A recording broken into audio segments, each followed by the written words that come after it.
Hey guys, it's Danielle over at DIYDanielle.com, and today I wanted to show you how we built our outdoor guinea pig cage. This is a hutch for the top level, and we have a bottom level for a run.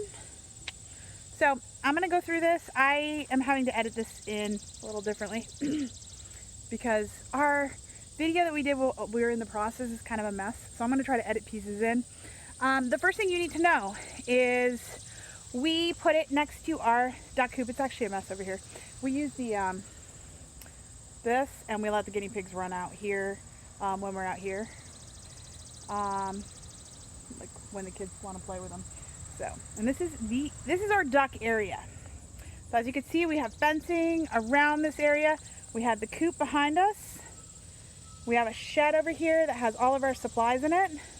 And again, we have a lean-to we're building off there, which I'll have a post up about eventually. So one of the convenient things about this is that it's part of our chore, what's the word I'm looking for? Yeah, it's I can run through and do all my chores right here for all my animals. It makes it really convenient. Again, my supplies are kept in here.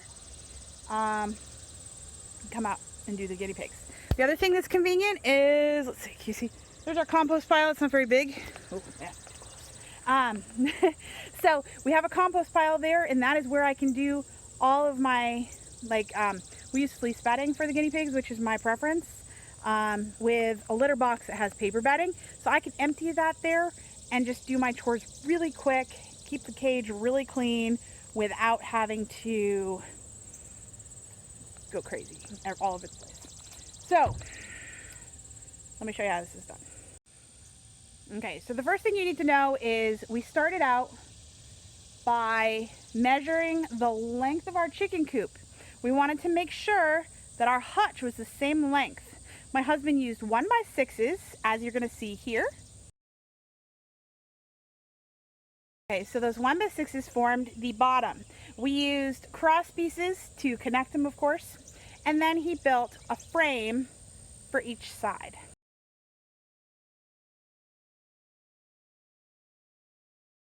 As you can see here, he added a piece of wood along the front and along the back, and then he added T111 panels that were cut to size. They were left over from our goat house, which if you haven't seen that, I think I have a video on it and I have a post on it. Make sure to check that out.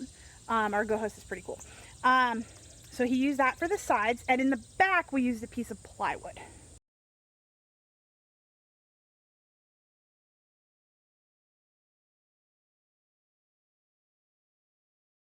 The reason we did the plywood is because we wanted there to be no gap between the guinea pig cage and the chicken coop. We didn't want anything even just small for like any type of animal to be able to get in. The other reason is you could see there's gonna be a gap here if you hadn't used the plywood. So using the plywood allowed us to screw the back of the cage into the side of the chicken coop. The chicken coop has studs just like a house would. It obviously doesn't have insulation or anything, but it has studs that you can screw it into. So this is really on here solid. The other thing we did, and this is part of our prep work, is there are 4 pressure treated 4x4s. They are holding up our hutch as well as the attachment to the side. That is a lot of extra, but we have 3 little boys that want to get into these guinea pigs, and our son has actually climbed in this thing and it's been fine. He's 2, so he's not huge, but we wanted to make sure this would be solid because the kids are going to be putting some weight on here, and we might be putting weight on here because we're in here cleaning, so we want to make sure it's going to stay tight. So let me talk about the inside here. Okay, so this isn't perfectly clean. I cleaned it a couple days ago, but you'll get the real look. So again, you see our piece of plywood for the back. We've got our T111, which is what this is. We've got a 1x6, I believe. I think these are 1x6. 1x6 piece of board here, 1x6 in the front that we attached RT111 too. He added a brace here that would go between the two top pieces. I'm going to talk a little bit more about the top in a minute and show you some mistakes we made. Okay, so the one thing that we did is we added corrugated plastic as a liner. This prevents the guinea pigs from having access to the wood to chew. And it's easier to clean. It's very easy to wipe down. I don't have to worry about sealing the wood and keeping urine off the wood. The liners do a pretty good job, but I wanted to make sure that we were good here. The other thing I did is I couldn't make the corrugated liners go all the way to the end because this obviously indents in. So what I did is I covered this up, and I was using this for hay. Now the problem with that is that this started to leak because, and I don't know if it was my fault or if it's because sometimes I spray it from this direction because I like to spray the top when it's really hot because the water evaporating apparently cools down everything a little. So when it was a really hot day, sometimes I'd come out here with a sprayer and I'd spray the roof, and then I realized I was getting water in here. And I don't know if it would do the same thing with the rain because the angle I was getting it at, I think, was getting in. But I was concerned, and it ended up making this area wet, and there was hay in there and it got musty. Don't want that. Not healthy for the guinea pigs, not great for the wood. So I ended up actually adding a piece of weather stripping here on the edge to help with that. What I may do is eventually replace this lid, and I'm going to talk more about it. I got to remember to do that. So we have our corrugated plastic liners, and whenever I clean, I can just dump this in the compost heap and replace the paper bedding. And the same thing for all my liners. I just shake them out over there. I can actually hang them on the wood fence and brush them off. It's super convenient compared to doing it in our house. Bunch of hay in here. And I made a special liner that actually fits around the hole. Okay, sorry, this is not it. It's actually in the wash right now. So I need to make a second one, but you just want them to be able to get down there. This is to go to the second level. Hi, friend. What was I gonna say about this? Okay, let me show you some pictures of our setup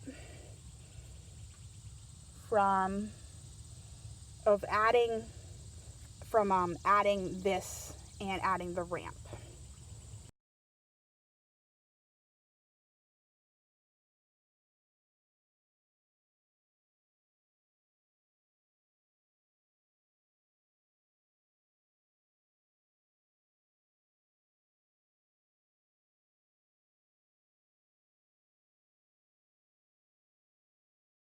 One of the things I make sure to do is I do leave a rock in here. I like them to be able to climb on something, and it helps wear their nails down. I added a thermometer, just a real cheap, I don't know how cheap this was, but my husband bought it, so hopefully it wasn't too expensive. But added a thermometer in here so I can keep track of how hot it's getting or how cold it's getting in here. The next thing I added is I did add a window. I'm going to show you a picture. I used a jigsaw to cut out this window. Once I cut it out, I went ahead and cut a small piece of wire and attached it to the inside using a heavy-duty staple gun. And as you can see, I tried to get really close to the ends here of the metal so that there wouldn't be sharp points sticking out. Here's a video of how I attach these. They're screwed in from the inside out, and then I stapled these on top.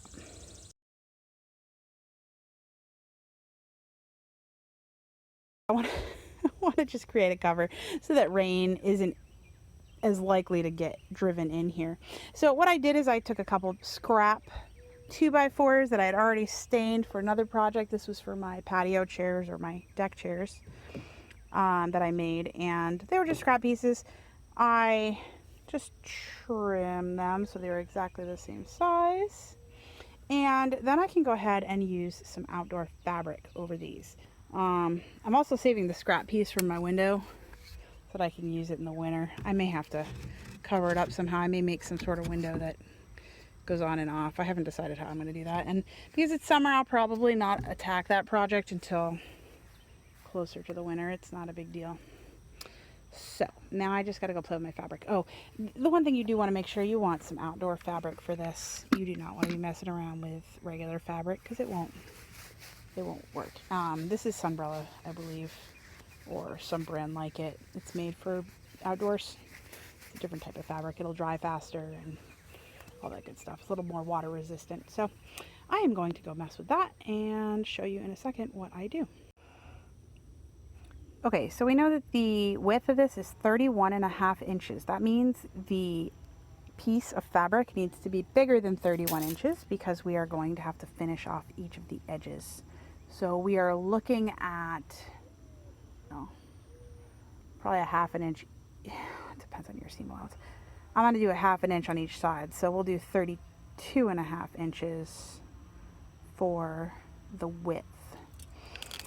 So for the opposite direction, for the actual size of the curtain, I'll try to do this here. Blech. Oh, sorry. Okay, so we are looking at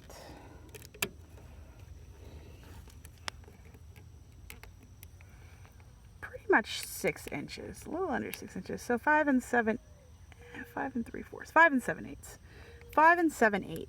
So we need to add an extra inch on top of that for a half an inch seam allowance on either side. So that would be 6 and 7/8 inches. Okay, so as you can see, I just folded over my edge. Now you're going to do the same thing to the top and the bottom. Again, same process, do a half inch and then fold that in half. So you have 1/4 of an inch total, just with the double fold. So okay, I probably should have given myself a little extra space, but or a little extra room, because I think when I went to fold it over, I made it a little too small. Anyways, what you're going to do is you're just going to use your heavy-duty staple gun to staple this on. Make sure it's nice and tight. And as you can see, there we go. There's our little awning. That was the word I was looking for earlier. Whoops. I also stapled it along the top. It's not super attractive. I could probably add a piece of trim or something, but you know what is going to happen is when I shut this, which will be most of the time, you won't really be able to see much of it. Sorry.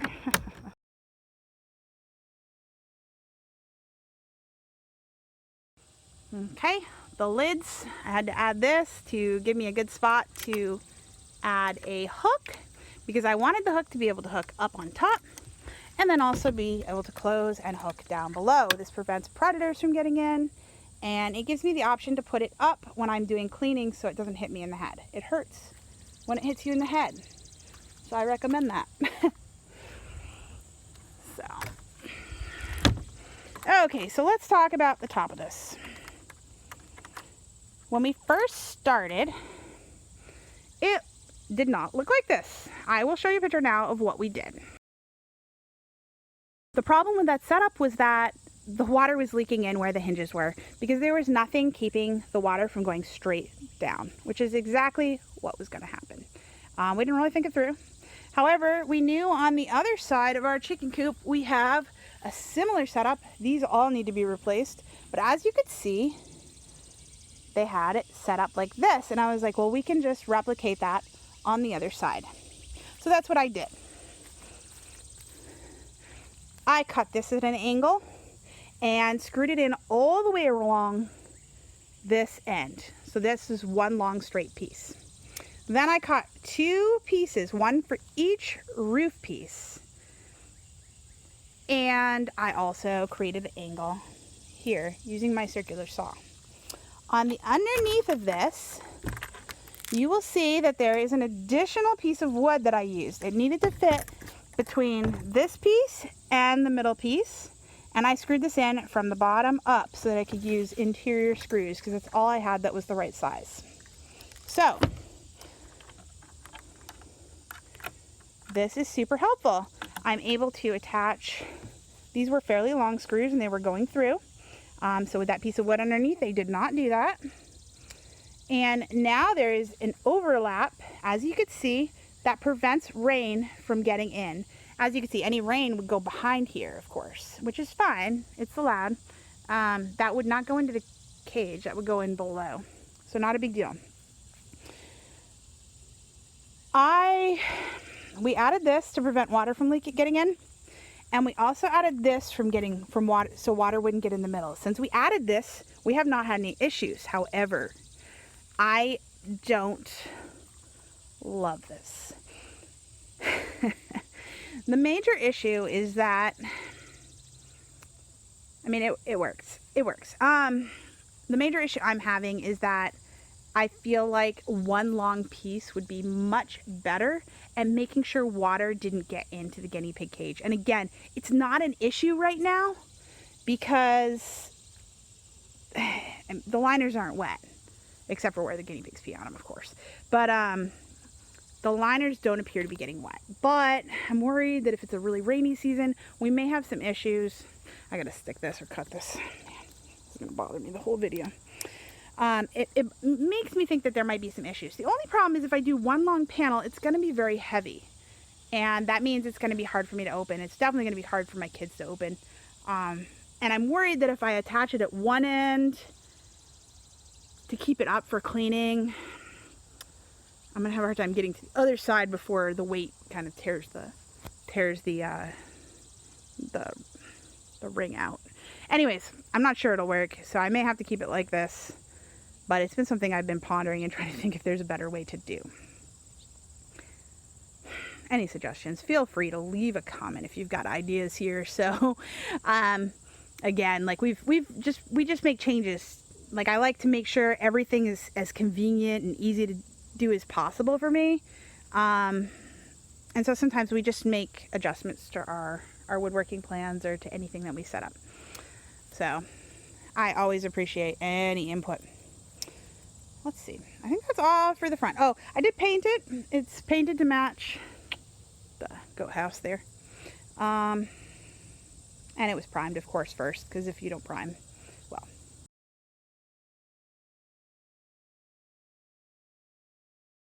You need to prime. All right, so we have 4 posts here. They are old posts. They were, one of them, or 2 of them were sunk into the ground. 2 of them were just hanging out in the other area, so we used them. The big thing with this bottom area, it was a lot of prep work. I'm going to show you some pictures now of our prep for this and how much wire we put down.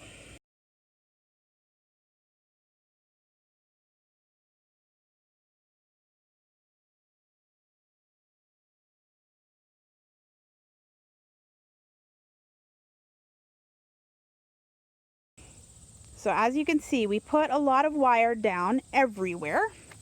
We needed to put wire along the back where the guinea pig area hits the underneath of the others. There's 3 sections to underneath my chicken coop, which was raised up to begin with. So I wanted them to not have access to that area because my ducks hide under there and I want them to be able to get away from predators. I've got to throw some mulch under there. But so what we did is we attached wire, the same wire that they recommend for using to predator-proof chicken coops. We attached that to the wood back here, and then we attached it to the wire along the sides. And that is all screwed in, or not screwed in, I used a heavy-duty stapler for that. As you can see, this is our ramp. And the nice thing about this ramp, I used a glue gun to make the little horizontal marks so that they have something that they won't slip on it. It gives them a little bit of extra traction. And the nice thing is I can actually just run a hose down. I just spray it with the hose just to clean it off every couple days because they get poop and hay and all that stuff up there. Not a big deal, but I want to clean that off. So the underneath. The bottom of the cage, again, it's all wire underneath. I buried it so that their feet were not touching the wire. It's not safe for their feet to be touching that. They can get, I forget what it's called, but they get sores on their feet. Ducks get it, chickens get it, and guinea pigs can apparently get it, so you don't want them to have that problem. I'm trying to grow grass in here or something for them to chew on. So again, okay, so the wire, we don't want any exposed wood. So what I did is I made 2 frames. Well, first is a 2x2 going along the top, and there is a pressure treated 2x4 along the bottom. As you can see, I've wrapped wire around it so their mouths can't touch that. And so any predators are going to come against the wire that is on the underneath of the run, and also there's some underneath over in this direction, I believe, too. So I built 2 frames. These are 2x4s. Actually, I think I used a 2x2s over there. This is what happens when you run out of wood in the middle of a project but want to finish it. There's hinges. Those hinges allow these to open and close for me so that I can clean underneath. And I can put water in here. And again, as you can see, all of this wire is attached on the inside so they can't chew it. I added rocks underneath here. I threw a bunch of grass in here earlier. That is actually weeds that I was picking. I've got chicken waters that I'm using for water. I've got 2 of them set up because mine leak, and I just wanted to make sure they didn't run out of water. And that's their setup. It'll be better when I added some wood chips here, but it'll be better if I can get some grass to grow in there. But overall, we're really happy with it. Have not had issues with predators for the ducks or the chicken, or the guinea pigs, or the goats for that matter. At this point, we don't have a lot of large predators anyways. They're usually little things like fox and raccoon. And I've seen some fox around, but they don't seem inclined to bother this area, so we'll see. Hopefully this is not going to test it. The only thing I don't really trust, I don't trust that latch. So, and I could replace it, but I've been waiting on it. I actually just put a cinder block in front. And the reason I do that is because the one predator I can't really predator proof against is my 2-year-old. And he's a sweet boy, but he loves his guinea pigs and he wants to grab them.